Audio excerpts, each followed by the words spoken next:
پارہ نمبر 3 سورہ آل عمران آیت نمبر 41۔ اعوذ باللہ من الشیطان الرجیم، بسم اللہ الرحمن الرحیم۔ قولا، اس نے کہا، ربی، اے میرے رب، اجعل، بنا، لی، میرے لیے، آیتن، کوئی نشانی۔ زکریا علیہ السلام نے اللہ تعالیٰ سے دعا کی۔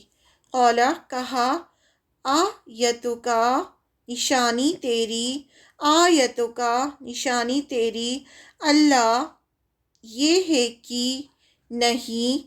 دیکھیے، اللہ کا مطلب ہوتا ہے یہ ہے کہ نہیں، اس لیے جب ہم اللہ کہتے ہیں تو ہمیں پورا اللہ بولنا چاہیے، لاسٹ میں ہا کی ساؤنڈ آنا چاہیے۔ اگر ہم صرف اللہ بولتے ہیں تو اس کا مطلب ہوتا ہے یہ ہے کہ نہیں۔ تو کلمہ، تم کلام کرو گے، الناسا، لوگوں سے، ثلاثتا، 3 ایامن، دن، الا، مگر، رمضان، اشارے سے، وذکر، اور تم یاد کرو، ربکا، اپنے رب کو، کثیرن، بہت زیادہ، وسبح، اور تسبیح کرو، بالعشی، شام کے وقت، والابکاری، اور صبح کے وقت۔ کہنے لگے پروردگار، میرے لیے اس کی کوئی نشانی مقرر کر دے۔ فرمایا، یعنی اللہ تعالیٰ نے فرمایا، نشانی یہ ہے کہ 3 دن تک تو لوگوں سے بات نہ کر سکے گا، صرف اشاروں سے سمجھائے گا۔ تو اپنے رب کا ذکر کثرت سے کر، اور صبح اور شام اسی کی تسبیح بیان کرتا رہے۔ He said, "O my Lord, make a sign for me." Allah said, "Your sign is that you shall not speak to mankind for 3 days except with signals. And remember your Lord much by praising him again and again, and glorify him in the afternoon and in the morning." زکریا علیہ السلام کا اللہ سے اشارہ مانگنا۔ زکریا علیہ السلام نے دعا کی، اے میرے پروردگار، میرے لیے اس کی کوئی نشانی مقرر کر دے، یعنی تاکہ میرے دل کو سکون مل جائے۔ یعنی زکریا علیہ السلام نے عرض کیا کہ میرے رب، کوئی نشانی مقرر فرما دیجئے کہ میرے یہاں بچہ پیدا ہونے والا ہے، جس سے میں سمجھ جاؤں کہ یہ بچہ بنی اسرائیل پر ظاہر ہوگا، تاکہ بنی اسرائیل کو بھی اس کی اہمیت اور فضیلت کا علم ہو جائے۔ اللہ تعالیٰ نے فرمایا، نشانی یہ ہے کہ 3 دن تک تم لوگوں سے بات نہ کر سکو گے، صحیح ہونے کے باوجود، صرف اشاروں سے سمجھاؤ گے۔ اس دوران تم اپنے رب کا ذکر کثرت سے کرنا، اور صبح اور شام اس کی تسبیح بیان کرتے رہنا۔ قرآن میں دوسری جگہ آیا ہے کہ وہ کہنے لگے، میرے پروردگار، میرے لیے کوئی علامات مقرر فرما دے۔ ارشاد ہوا، یعنی اللہ تعالیٰ نے فرمایا، تیرے لیے علامات یہ ہے کہ باوجود بھلا چنگا صحیح سالم ہونے کے تم 3 راتوں تک کسی شخص سے بول نہ سکو گے۔ اب زکریا علیہ السلام اپنے حجرے سے نکل کر اپنی قوم کے پاس آ کر انہیں اشارہ کرتے، یعنی اب جو نشانی تھی وہ ظاہر ہو گئی کہ تم صبح اور شام اللہ کی تسبیح بیان کرو۔ انہوں نے اشارے سے اپنی قوم سے کہا کہ صبح اور شام اللہ کی تسبیح بیان کرو۔ جب وہ وقت آیا تو اللہ نے نشانی ظاہر کی کہ وہ کسی سے بات کرنا چاہتے تو کر نہیں پاتے تھے، مطلب یہ نشانی تھی کہ ان کے ہاں بچہ ہونے والا ہے۔ البتہ اللہ کے ذکر میں صبح اور شام مصروف رہتے، اور یہ نشانی تھی اس بات کی کہ ان کے یہاں بچہ پیدا ہونے والا ہے۔ اب یہ سب جو ہم نے پڑھا ہے یہ الگ الگ قرآن میں الگ الگ جگہ آیا ہے۔ سورہ آل عمران جو ہم یہ سورہ پڑھ رہے ہیں، پھر سورہ مریم، سورہ انبیاء، تو ہم تھوڑا ریفرنس بھی دیکھ لیتے ہیں ساتھ ساتھ میں۔ سورہ آل عمران کی آیت نمبر 37 میں ذکر آیا اس کا، بس اسے اس کے پروردگار نے اچھی طرح قبول فرمایا اور اسے بہترین پرورش دی، اس کی خیر خبر لینے والا زکریا علیہ السلام کو بنایا۔ جب کبھی زکریا علیہ السلام ان کے حجرے میں جاتے، ان کے پاس روزی رکھی ہوئی پاتے، وہ پوچھتے، اے مریم، یہ روزی تمہارے پاس کہاں سے آئی؟ وہ جواب دیتی یہ اللہ تعالیٰ کے پاس سے ہے، بے شک اللہ تعالیٰ جسے چاہے بے شمار روزی دے بغیر حساب کے۔ سورہ مریم کی آیت نمبر 1، کاف ہا یا آئین صاد حروف مقطعات سے شروع ہوتی ہے سورہ مریم۔ سیکنڈ آیت ہے، اللہ تعالیٰ فرماتے ہیں یہ ہے تیرے پروردگار کی اس مہربانی کا ذکر جو اس نے اپنے بندے زکریا پر کی۔ سورہ مریم جب شروع ہوتی ہے تو پہلے زکریا علیہ السلام کا قصہ ہے کہ اللہ تعالیٰ نے ان پر مہربانی کی۔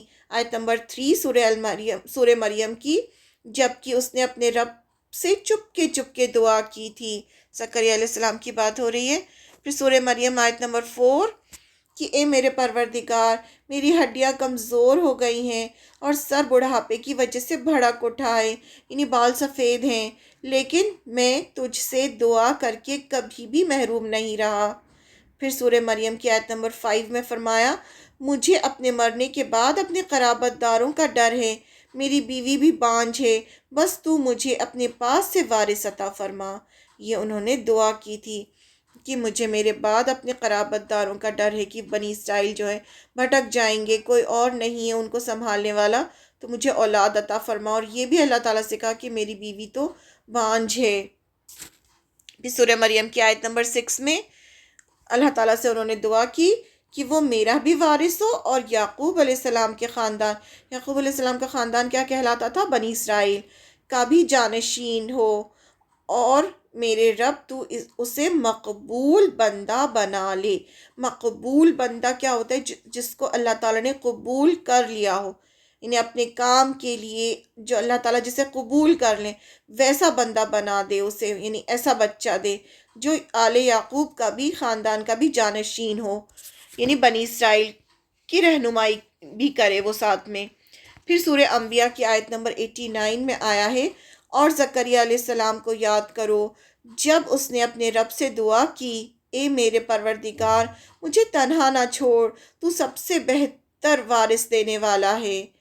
پھر سورہ آل عمران کی آیت نمبر 38 میں فرمایا اسی جگہ زکریا علیہ السلام نے اپنے رب سے دعا کی، کہا کہ اے میرے رب، اے میرے پروردگار مجھے اپنے پاس سے پاکیزہ اولاد عطا فرما، بے شک تو دعا کا سننے والا ہے۔ پھر سورہ انبیاء کی ہی آیت نمبر 90 میں فرمایا ہم نے اس کی دعا کو قبول فرما کر اسے یحییٰ علیہ السلام عطا فرمائے اور ان کی بیوی کو، یعنی جو زکریا علیہ السلام کی بیوی کو ان کے لیے درست کر دیا، یعنی پہلے وہ بانجھ تھیں تو وہ ٹھیک ہو گئی اور بہت بوڑھی تھیں تو ان کو ٹھیک کر دیا۔ یہ بزرگ لوگ نیک کاموں کی طرف جلدی کیا کرتے تھے۔ یہ بھی ریزن بتایا کہ کیوں اللہ نے ان کی دعا قبول کر لی، کیونکہ یہ بزرگ لوگ تھے اور نیک کاموں کی طرف یعنی اچھے کاموں کی طرف جلدی کیا کرتے تھے، اور ہمیں لالچ ہوتی ہے نا اللہ سے ملنے کی، اللہ کی رضا حاصل کرنے کی، اور ڈر خوف سے پکارتے تھے، اور ہمارے سامنے عاجزی کرنے والے تھے، یعنی بہت ہمبل تھے، جھکنے والے تھے، اس لیے اللہ تعالیٰ نے ان کی دعا قبول فرمائی۔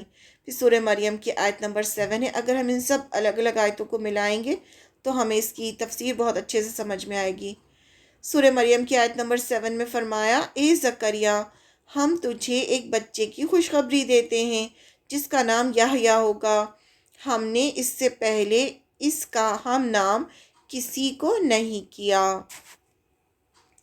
پھر سورہ آل عمران کی آیت نمبر 39، بس فرشتوں نے انہیں آواز دی جبکہ وہ حجرے میں کھڑے نماز پڑھ رہے تھے کہ اللہ تعالیٰ تجھے یحییٰ کی یقینی خوشخبری دیتا ہے جو اللہ تعالیٰ کے کلمے کی تصدیق کرنے والا ہوگا، یعنی عیسیٰ علیہ السلام کی تصدیق کریں گے، وہ سردار ثابت نفس اور نبی ہیں اور نیک لوگوں میں سے ہیں، یعنی اللہ تعالیٰ نے ان کو اتنے اچھے بیٹے کی خوشخبری دی۔ پھر سورہ مریم کی آیت نمبر 8 میں فرمایا زکریا علیہ السلام کہنے لگے اے میرے رب میرے ہاں لڑکا کیسے ہوگا جبکہ میری بیوی بانجھ اور میں خود بڑھاپے کی انتہا کو پہنچ چکا ہوں۔ یعنی پہلے تو انہوں نے اللہ سے دعا کی، پھر انہوں نے حیرت بھی کی کہ میرے یہاں جب ان کو خوشخبری ملی تو کیسے ہوگا میرے یہاں۔ پھر سورہ آل عمران کی آیت نمبر 40 کہنے لگے اے میرے رب میرے یہاں بچہ کیسے ہوگا، میں بالکل بوڑھا ہو گیا ہوں اور میری بیوی بانجھ ہے۔ فرمایا اسی طرح اللہ جو چاہتا ہے کرتا ہے، یعنی اللہ کے لیے کوئی کام مشکل نہیں، کوئی کام امپاسبل نہیں، اللہ تعالیٰ ہر کام کر سکتے ہیں۔ پھر سورہ مریم کی آیت نمبر 9 میں فرمایا، ارشاد ہوا کہ وعدہ اسی طرح ہو چکا، تیرے رب نے فرما دیا کہ مجھ پر تو یہ بالکل آسان ہے، تو خود جب کہ کچھ نہ تھا میں تجھے پیدا کر چکا ہوں، یعنی تمہیں بھی تو پیدا کیا ہے اللہ تعالیٰ نے، تم کچھ بھی نہیں تھے۔ پھر سورہ آل عمران کی آیت نمبر 41 جو یہ ابھی ہم پڑھ رہے ہیں، کہنے لگے پروردگار میرے لیے اس کی کوئی نشانی مقرر کر دے۔ فرمایا اللہ نے، نشانی یہ ہے کہ 3 دن تک تو لوگوں سے بات نہ کر سکے گا، صحیح ہونے کے باوجود صرف اشارے سے سمجھائے گا، تو اپنے رب کا ذکر کثرت سے کر اور صبح اور شام اس کی تسبیح بیان کرتا رہے۔ پھر سورہ مریم کی آیت نمبر 10 میں فرمایا، کہنے لگے میرے پروردگار میرے لیے کوئی علامات مقرر فرما دے۔ ارشاد ہوا کہ تیرے لیے علامات یہ ہے کہ باوجود بھلا چنگا ہونے کے تو 3 راتوں تک کسی شخص سے بول نہ سکے گا۔ تو یہ بات یہاں بھی آئی ہے، پھر سورہ مریم میں بھی آئی ہے۔ پھر سورہ مریم کی آیت نمبر 11 میں، اب زکریا علیہ السلام اپنے حجرے سے نکل کر اپنی قوم کے پاس آ کر انہیں اشارہ کرتے ہیں کہ تم صبح اور شام اللہ کی تسبیح بیان کرو۔ تو اگر ہم یہ ساری آیتوں کو ایک ساتھ جوڑیں گے تو ہمیں یہ سب اس کی تفسیر جو ہے ہمیں سمجھ میں آ جائے گی کہ کیسے کیا اللہ تعالیٰ نے کہاں کہاں کیا کیا فرمایا، اور کس طرح سے ان کو خوشخبری دی گئی، اور کس طرح سے انہیں کہا گیا کہ وہ صبح و شام اللہ کی تسبیح بیان کریں۔